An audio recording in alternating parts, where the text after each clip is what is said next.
성경 제가 가진 성경으로 62페이지에 있습니다. 마가복음 6장 1절부터 6절까지의 말씀 교독합니다. 마지막 절은 함께 읽겠습니다. 예수께서 거기를 떠나사 고향으로 가시니 제자들도 따르니라.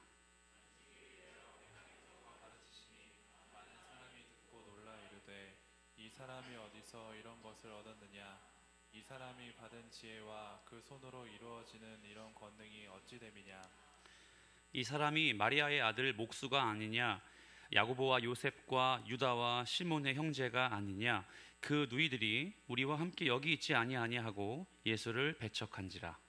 예수께서 그들에게 이르시되 선지자가 자기 고향과 자기 친척과 자기 집 외에서는 존경을 받지 못함이 없느니라 하시며, 거기서는 아무 권능도 행하실 수 없어 다만 소수의 병자에게 안수하고 고치실 뿐이었고 그들이 믿지 않음을 이상히 여기셨더라. 이에 모든 촌에 두루 다니시며 가르치시더라. 아멘. 전 세계에 흩어져 사는 중국인들 있죠. 그 중국인들을 가리켜 우리는 화교라고 부릅니다. 화교들이 참 많죠. 오죽하면 이런 말들이 있대요. 바닷물이 닿는 곳에는 언제나 화교가 있다. 이런 말이 있을 정도로 화교들은 전 세계에 흩어져 있습니다. 그런데 여러분 혹시 이런 화교의 원조격 되는 중국의 한 혈통을 혹시 들어보셨나요?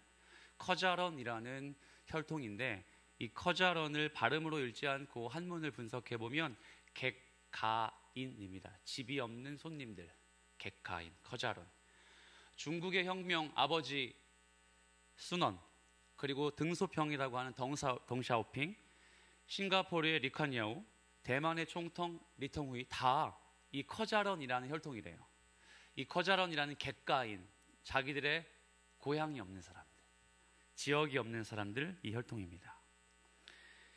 연이은 전쟁 속에서 피난을 가다가 결국 자기들이 토착해서 살고 있었던 지역을 상실해버리고 이들은 흩어져 살게 되었습니다. 그러다가 어느 순간부터 흩어지는 걸 피하기 위해 사진을 띄워주시겠습니까? 토르라는 이 성곽과 같은 집단 거주지를 지어서 모여 살게 되었습니다.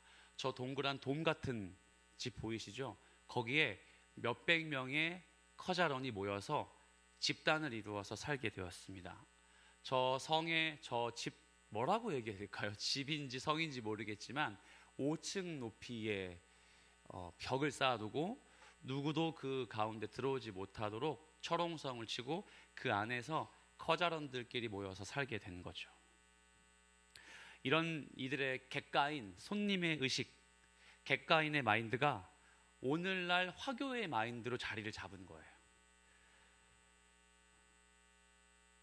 그들만의 고향, 그들만의 일터, 터전을 이 토르로 잡고 그렇게 살게 된 거죠.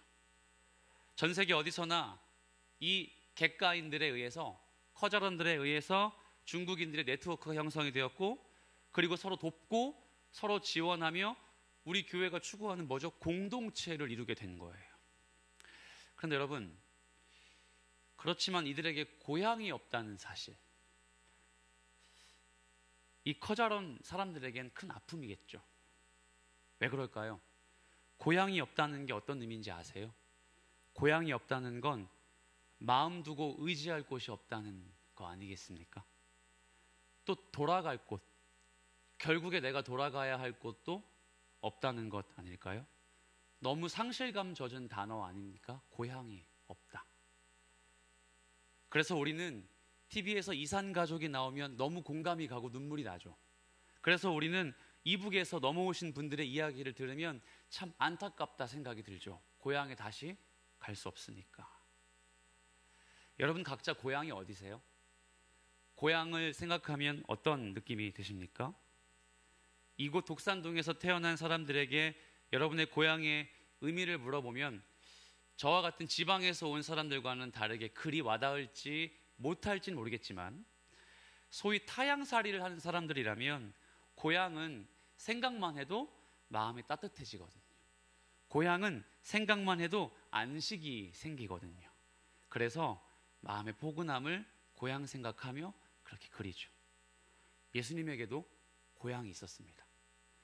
예수님의 고향은 사람들이 나사렛이라고 부르죠. 사실 예수님은 나사렛에서 태어나지 않으시고 어디에서 태어나셨냐면 베들레헴. 그렇죠.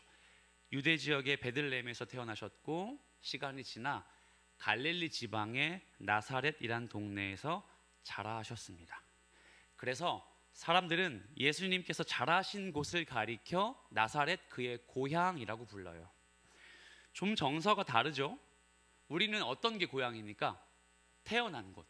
태어난 곳이 고향으로 이야기하는데 이스라엘 사람들에게는 고향의 의미가 두 가지가 있었어요. 첫 번째는 자란 곳, 그리고 두 번째는 1절 말씀을 여러분 한번 읽어보시겠습니까? 1절 말씀, 자 화면 띄워주세요. 1절입니다.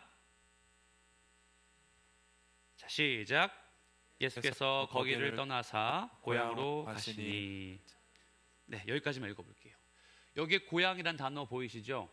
제가 설명한 고향은 자란 곳이기도 하지만 여기에 나온 고향은요 아버지의 땅이래요. 아버지의 땅이라는 곳으로 의역할 수 있어요. 그러면 예수님의 육신의 아버지 누군지 아세요? 요셉입니다. 그러니까 아버지 요셉의 고향이기도 하고 자기가 자란 땅이기도 한 거예요. 그러니까 아버지가 자란 땅을 자기의 고향으로 인식하는 유대인들의 정서가 오늘 1절 말씀에 고스란히 배어 있는 거예요. 사실 나사렛이란 단어는요 여러분 사사기 강해를 들어보면서 한두 번 접한 단어죠. 구별해서 들인 사람, 삭도를 대지 않고 포도주를 마실 수 없으며 시체를 가까이 하지 못하는 그 사람, 뭐라고 부르죠? 나시린. 여기에서 나시린의 단어 히브리어 나지르가 나사렛으로 변한 단어입니다. 그런데 이 나시린의 나지르가 어떤 뜻이냐? 구별해서 하나님께 바친 자. 그러니까 죄 속에서 구별해서 바친 자, 더러움 속에서 순결함으로 바친 자. 그렇다면 사랑하는 여러분, 나사렛이란 땅은 어떤 의미를 갖고 있을까요? 바친 지역이겠죠. 바친 곳, 구별해서 드린 곳이겠죠. 이미 예수님이 오시는, 예수님이 자라신 구별된 고향이었지만 결론부터 말씀드리죠. 아이러니가 발생하지 않습니까? 이곳의 사람들의 행태를 보니 절대 구별된 도시가 아니었어요. 절대 구별되어 바쳐진 그런 지명이 아니었다는 걸 우리는 방금 말씀을 읽으면서도 알 수 있습니다. 사실 사랑하는 여러분, 저를 보시겠어요? 우리가 예수님이 지금 마가복음 강의에 오랜 시간 동안 배워오면서 가장 많이 머물렀던 지역, 도시가 하나 있었습니다. 가버나움이란 곳이에요. 갈릴리 지역의 동일한 가버나움에서 모든 걸 하셨죠.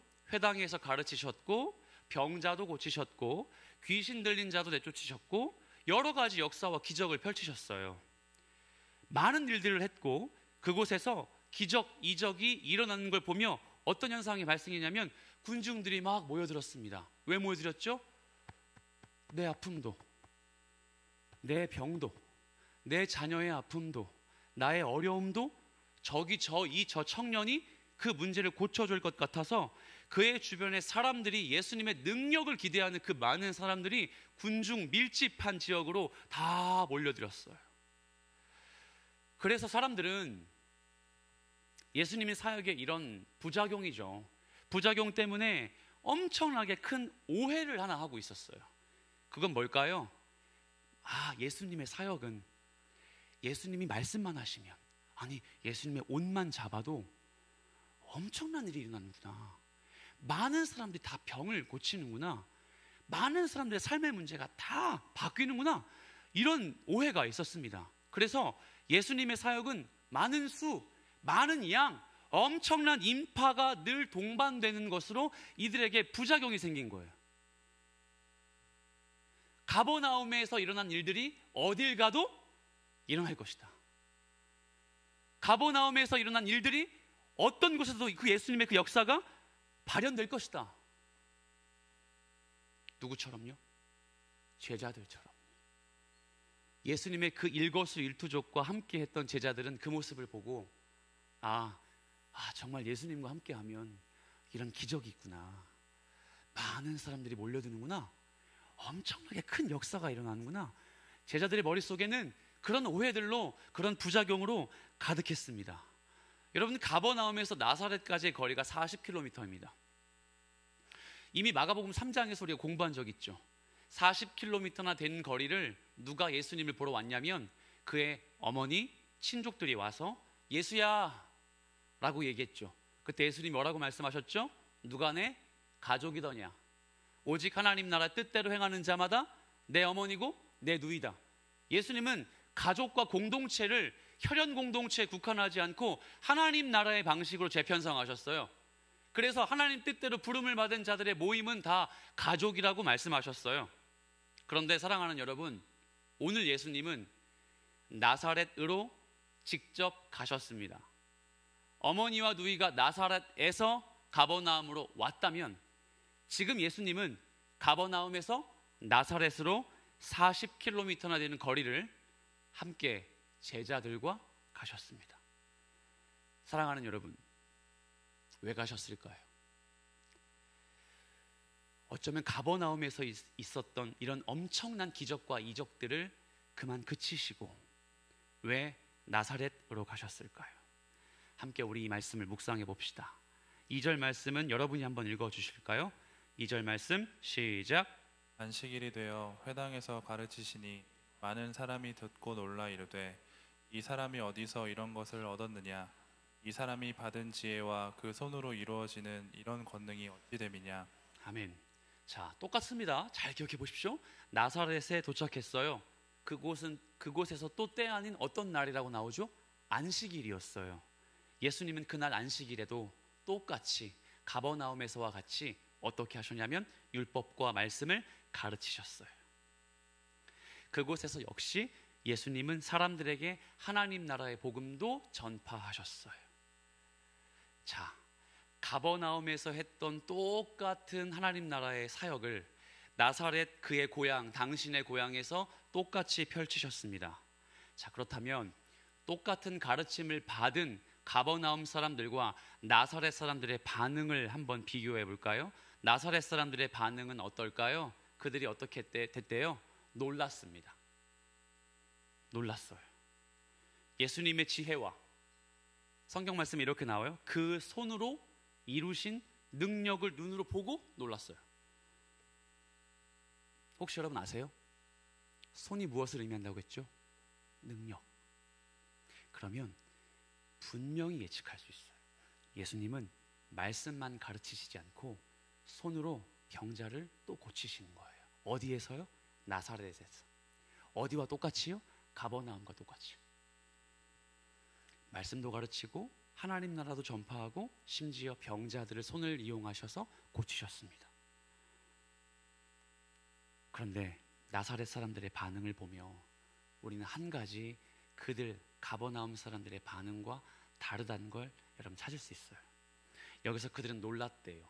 놀랐다는 단어의 헬라어를 보면 ekpleso라는 단어를 사용하고 있습니다. 미완료형이에요. 그런데 저는 이 ekpleso의 단어를 연구하면서 어떤 느낌을 받았냐면 믿을 수 없는 사실을 보면서 놀라죠. 어떻게 그런 일이 일어날 수 있지? 우린 이렇게도 놀랍니다. 그런데 나사렛 사람들의 놀람은 어떤 의미냐면 믿을 수 없는 사실에 놀라는 게 아니라 납득할 수 없어서 놀라는 거예요. 납득할 수 없고 이런 표현 쓰죠. 동의할 수 없어서 놀라는 거예요. 저 일은 도저히 일어나서는 안 될 일이야. 반박하기 위해서 놀라는 거예요. 예를 들어보죠. 제가 이제 내년이면 40이 됩니다. 놀라죠? 이런 놀람이에요. 이 놀람이 뭐냐면요. 그냥 놀라는 거예요. 그냥 놀라는 거죠. 웃자고 한 얘기인데 죽자고 달려들지면 안 됩니다. 자, 이게 ekpleso의 단어가 아니고요. 도저히 믿을 수 없어 놀라는 거죠. 그런데 나사렛 사람들은 이렇게 믿을 수 없어 놀라는 게 아니라 이미 선천적인 지식과 정보가 있는데 그걸 반박하니까 동의할 수 없어서 놀라는 거예요. 자, 그렇다면 그 반박하고 싶은 내용은 뭘까요? 우린 이미 다 알고 있어요. 바로 3절 말씀에 나와 있습니다. 3절 말씀 여러분이 한번 읽어 주시겠어요? 자, 시작. 이 사람이 마리아의 아들 목수가 아니냐? 야고보와 요셉과 유다와 시몬의 형제가 아니냐? 그 너희들이 우리와 함께 여기 있지 아니하냐 하고 예수를 배척한지라. 아멘. 예수를 배척한지라. 왜요? 왜 그럴까요? 그들은 이미 나사렛이란 동네에서 자란 예수란 30대 그 청년을 알고 있었습니다. 예수님의 능력, 예수님의 권위 믿기에는 너무 내가 잘 아는 예수였어. 요셉과 마리아의 아들 예수, 야고보의 형제 예수. 그 배경, 그가 자란 역사, 그의 집, 심지어 그의 직업, 그의 아버지의 고향까지 거기에 모인 모든 나사렛 주민들은 예수에 대해서 잘 알고 있었습니다. 사랑하는 여러분, 그래서 그 나사렛 사람들이요, 예수를 따랐습니까? 믿었습니까? 아니죠. 그를 배척했습니다. 주님을 잘 알고 있다는 사실이 오히려 그 주님을 그리스도로 인정하지 않는 결과가 되는 거예요. 말씀을 듣고 있는 그리스도인 여러분, 여러분 예수님 잘 알고 계시죠? 매주 말씀 듣고 찬양 듣고 부르며 큐티하고 주일 출석하고 예수님을 잘 알면 잘 안다고 자부할 사람들은 저를 포함해서 아주 많이 있어요. 그렇다면 그런 여러분에게 우리가 함께 스스로 자문자답해 봅시다. 내가 예수님을 잘 알아서, 내가 예수님을 지식적으로 너무 잘 알아서 내 믿음이, 내가 주님을 신뢰하는 그리스도 중심의 신앙이 있는가? 그게 내 내면 속에 자리 잡고 있는가? 나는 과연 주일 출석은 하고 리더이고 예수님을 믿는다고는 하지만, 예수님을 잘 안다고 있다고 자부하지만, 오늘 어쩌면 나사렛 사람들처럼 예수님을 머리로 지식으로는 충분하게 배울지 모르겠지만 결단과 의지를 담고 내 생의 모든 주권을 주님께로 양도하면서까지 예수님을 그리스도로, 나사렛 출신의 저 청년을 내 아버지로, 내 주님으로 믿고 있는가? 라고 여러분, 우리 함께 질문해 봐야 되지 않을까요? 성경 한 단락을 찾아보겠습니다. 말씀을 좀 길게 읽지만 여러분이 분명히 이해가 될 것 같아요. 누가복음 4장 16절에서 19절 말씀에 이렇게 나와 있는데 한 절씩 교독할게요. 저부터 했습니다. 예수께서 그 자라나신 곳 나사렛에 이르사 안식일에 늘 하시던 대로 회당에 들어가사 성경을 읽으려고 서심해. 선지자 이사야의 글을 들이거늘 책을 펴서 이렇게 기록된 데를 찾으시니 곧 주의 성령이 내게 임하셨으니 이는 가난한 자에게 복음을 전하게 하시라고 내게 기름을 부으시고 나를 보내사 포로된 자에게 자유를, 눈먼 자에게 다시 보게 함을 전파하며 눌린 자를 자유롭게 하고 주의 은혜의 해를 전파하게 하려 하심이라 하였더라. 아멘. 여러분이 방금 읽으신 누가복음 말씀을 보면 예수님이 나사렛이란 동네에 방문하셨다는 걸 똑같이 우리가 발견할 수 있죠. 이것이 바로 예수님의 나사렛 방문 첫 번째예요. 그러니까 정리하자면 예수님은 우리가 묵상하고 있는 마가복음 6장 이전에 이미 한 번 더 나사렛에 방문하셨습니다. 공생의 3년을 시작하는 시점에 나사렛 동네에 한 번 방문하셨고 제자들과 함께 오늘 본문 말씀처럼 두 번째 나사렛에 방문하신 거예요. 그렇다면 첫 번째 방문했을 때는 어떤 일이 있었을까요? 첫 번째 방문에 어떤 상황이 펼쳐졌을까요? 그때도 나사렛 사람들이 예수를 손가락질하고 비아냥거리고 배척했을까요? 한번 찾아보죠. 자, 23절 말씀에 연이어 있죠. 4장 23절 제가 읽습니다. 예수께서 그들에게 이르시되 너희가 반드시 의사야 너 자신을 고치라 하는 속담을 인용하여 내게 말하기를 우리가 들은 바 가버나움에서 행한 일을 네 고향 여기서도 행하라 하리라. 여러분이요?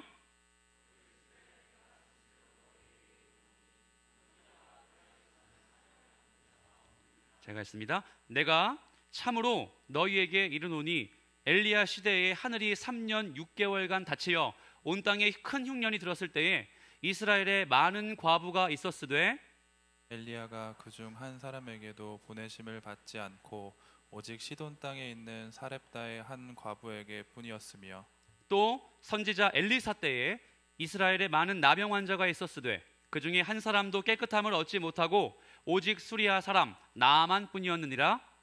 회당에 있는 자들이 이것을 듣고 다 크게 화가 나서 같이 했습니다. 일어나 동네 밖으로 쫓아내어 그 동네가 건설된 산 낭떠러지까지 끌고 가서 밀쳐 떨어뜨리고자 하되. 아멘. 첫 번째 방문 때에도 역시 동네 사람들은 예수님을 환영하지 않았습니다. 가버나움에서 이룬 일을 야, 니까지 있게 할 수 있겠어? 여기서도 해봐. 마치 이런 뉘앙스로 가버나움에서 펼치신 역사를 네 고향 나사렛 중심에서 한번 지켜볼 테니 해봐. 이렇게 비아냥거리며 예수님을 폄하했고 결단코 그를 인정하지 않았습니다. 여러분 확인하셨죠?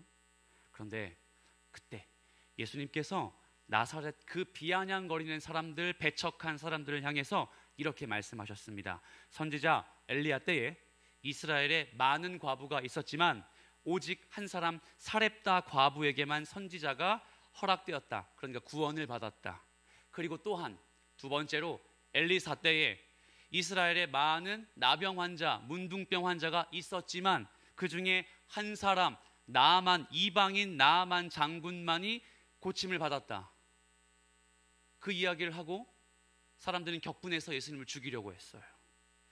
사랑하는 여러분, 예수님의 이 엘리야 때의 한 사람의 과부 이야기와 엘리사 때의 나아만 장군의 나병 고침 받은 사건을 왜 말씀하셨을까요? 모든 과부가, 모든 나병 환자가 깨끗함을 받는 게 아니라는 거죠. 모든 예배드리는 자가 예수를 구원자로 삼고 참된 신자의 삶을 사는 것이 아니라는 겁니다.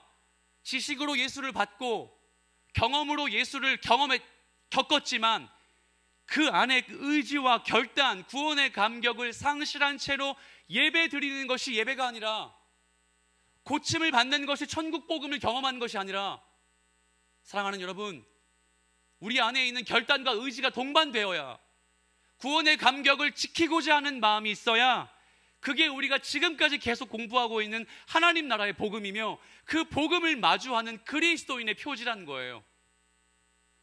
모두가 과부였지만 오직 한 사람 사렙다 과부만 구원받았어요. 왜요? 그 여인은 간절했거든요. 왜요?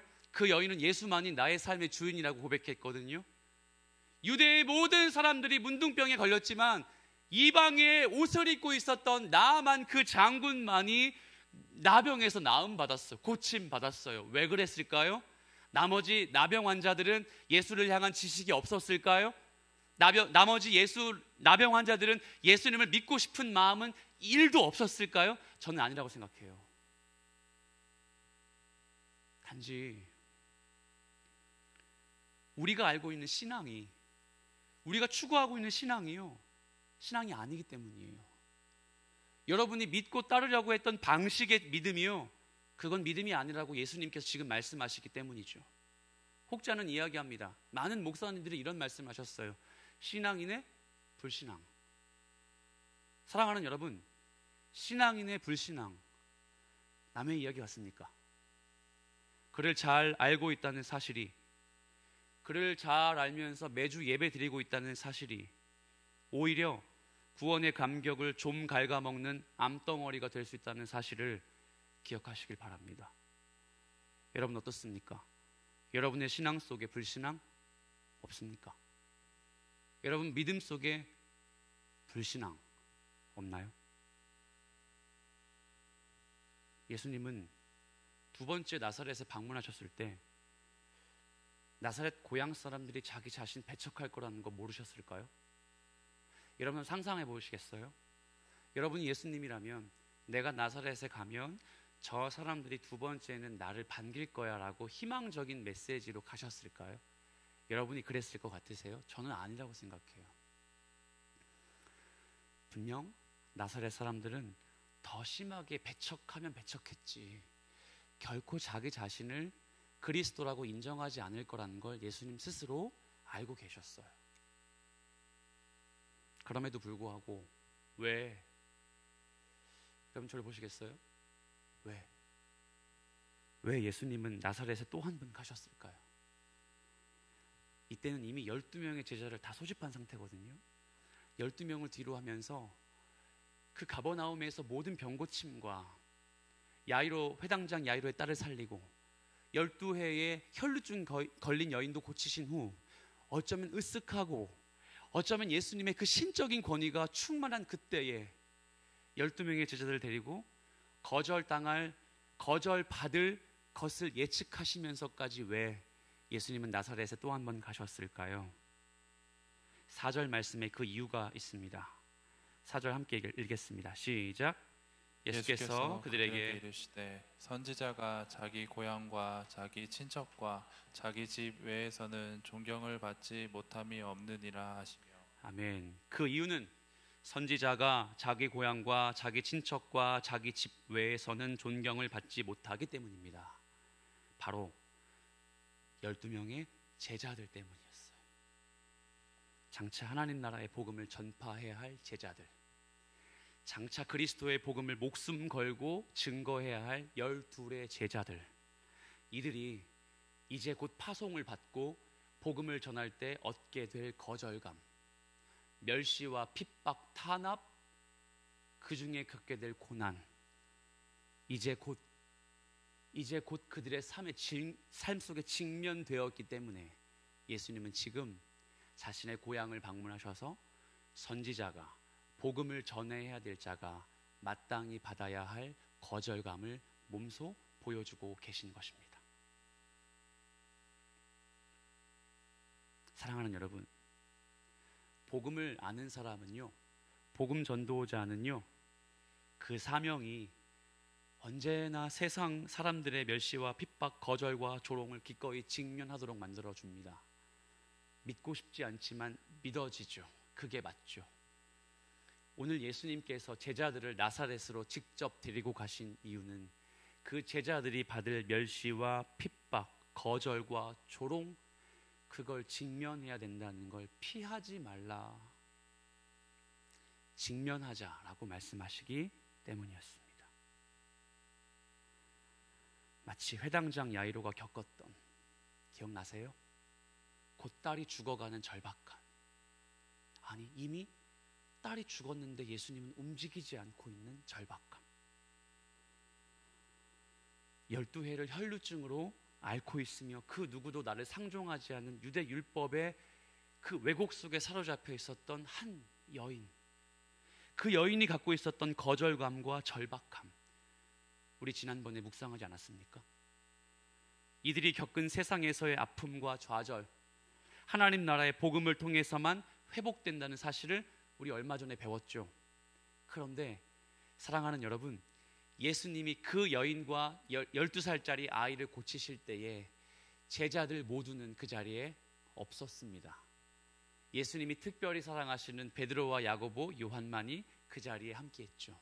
그래서 예수님은 모든 제자들에게 곧 파송을 앞두고 복음을 전하는 그 시점을 앞두고 나사렛으로 소환하셔서 선지자가 복음 앞에 얼마나 처절한 경험과 복음 앞에 얼마나 부끄러운 대접을 받을 수밖에 없는지를 직접 예수님이 몸소 자기 자신이 보여주고 계신다는 사실이에요.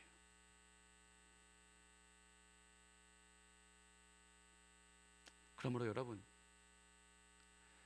그 하나님 나라의 복음을 전할 12명의 제자들에게 이 거절감은 절대 외면할 수 없는 거였습니다. 이 시간 우리가 함께 그 오해를 좀 풀고 나갔으면 좋겠어요. 그렇지, 예수님이 고향에서 대접받지 못하는 사실 맞지, 예수님은 그래서 고향을 가시면 안 됐어, 이 사실에 집중하지 마시고 오히려 그 거절감을 직접 지금 눈으로 배우고 있는 12명의 제자들의 영적인 두려움을 공감해 보지 않으시겠습니까?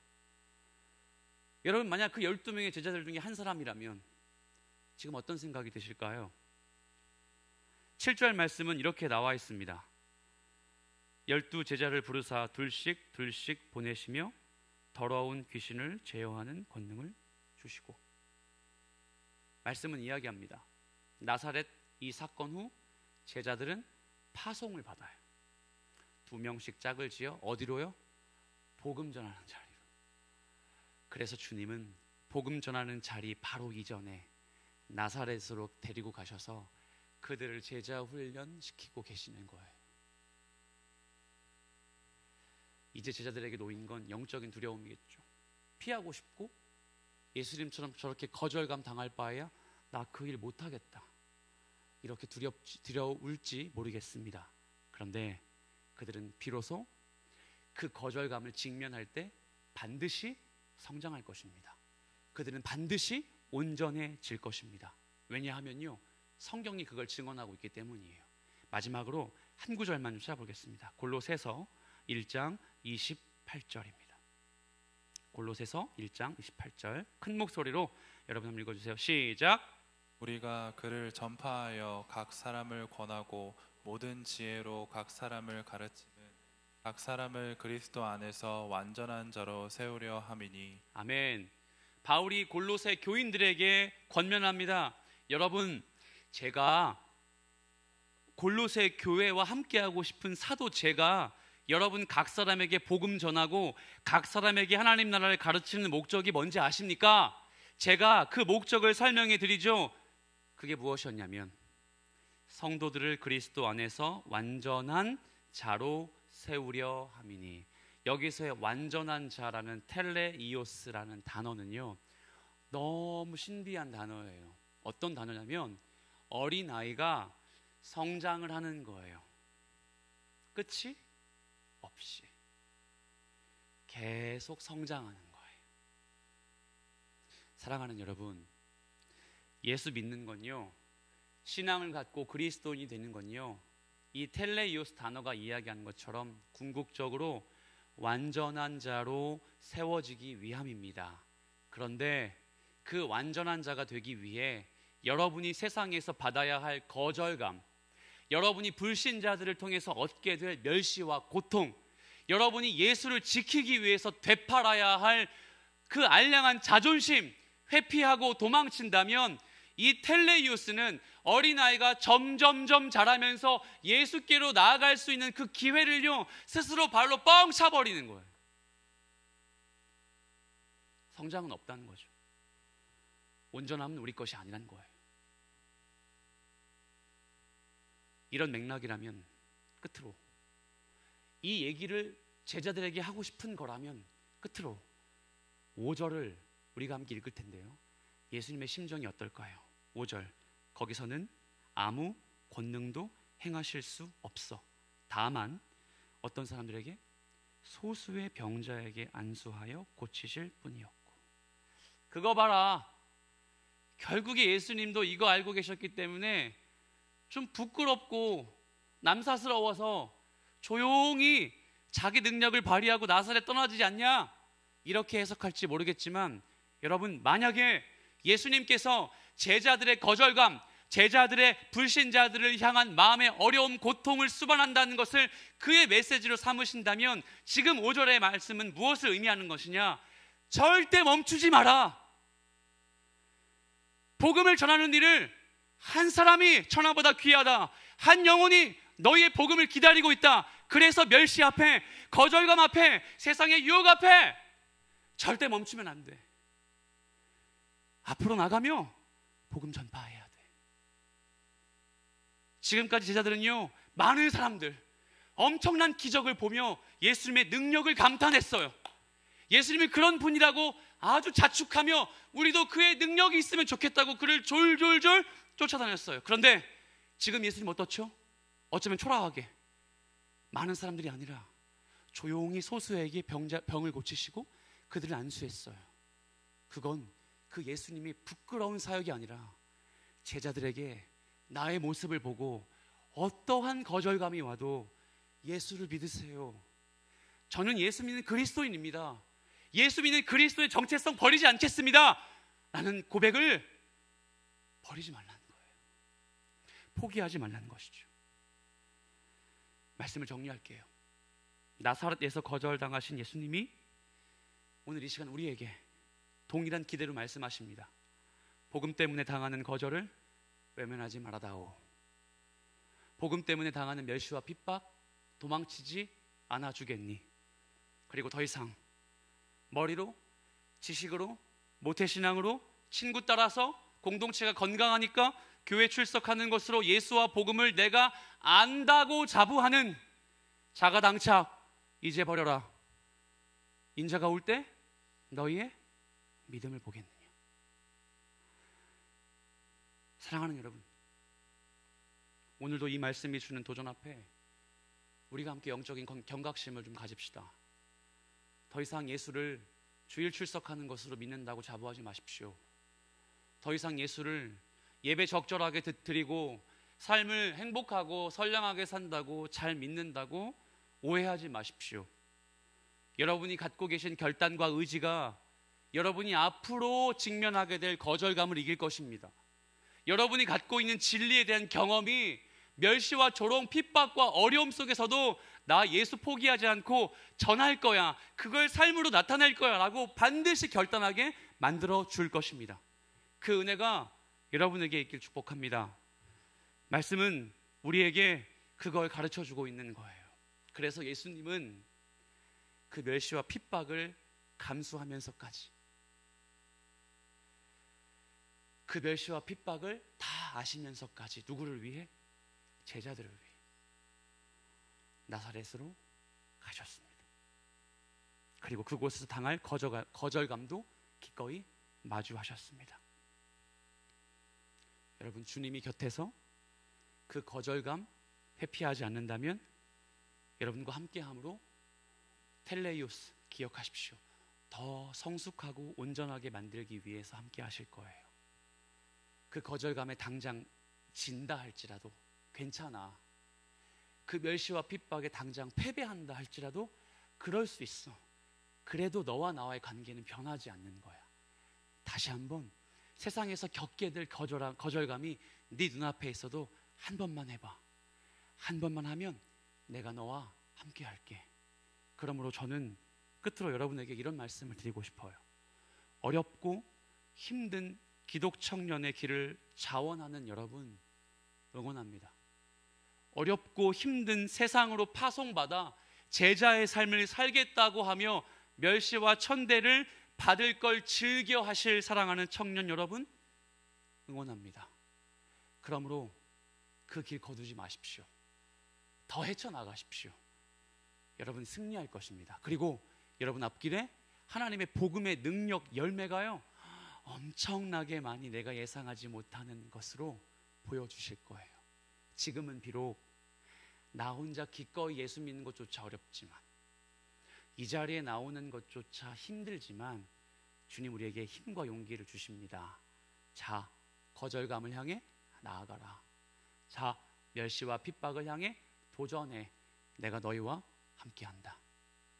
다 같이 일어나겠습니다.